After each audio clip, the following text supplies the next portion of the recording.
Alright, so I thought it would be a good idea to just show some of the first flights with the Skydio 2 following with the mountain bike. So instead of me talking during the video narration and all that, I thought it'd be a good idea just to do the videos and then give you guys kind of a voiceover. So what you're seeing here, this is actually one of the first trials, and again, this is my novice work with the drone with the Skydio 2. Essentially, the drone itself is following us in, it's not that dense, but we're on a trail here. I did remove the 8 feet height ceiling, so the drone would be able to go under 8 feet. There is a setting for that, which I recommend if there's no one around, and you want the drone to kind of have a little bit more versatility to go under 8 feet. It's definitely useful. But what's happened here is that the drone was following me from the front. So with the beacon, and again, we're using the beacon in this, and the drone was following me from the front, and it was doing a great job. But I decided to change its direction so it would follow us from the back. And while doing that, it kind of got lost in the foliage. And the big mistake that I made here, as you can see, is I asked it to land and it hit the trees and crashed. Again, no damage, a little scuff on the propeller, but this is a really sturdy drone, so really nothing to worry about in this case. It looks worse than it actually is. But the thing is when you land, it turns off all obstacle avoidance, so just do not do that when there's something underneath it.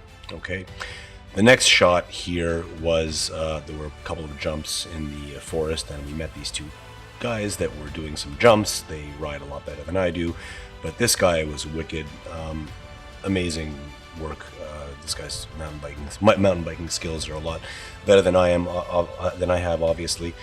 So we decided to have the drone track him.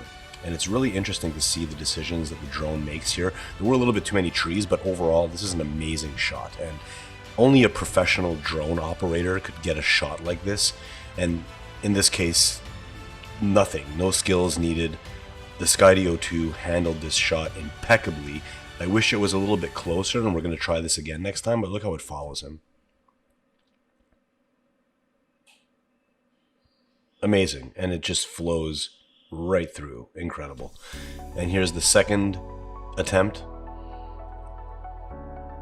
and the reason it has a bit of a distance is obviously because there's all these trees around, but if you can see, it's following him very cinematically. I mean, this is incredible.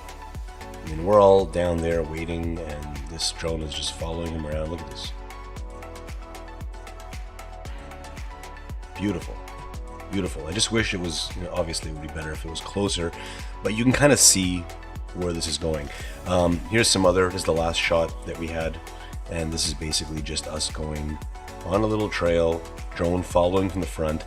And now the drone was always set to follow from the front, but it makes its own decisions. But look at this. Does a 360, comes back around. I mean, how cool is that? I mean, that just looks really good. I don't think it was meant to do that, but it just did it and just looks great.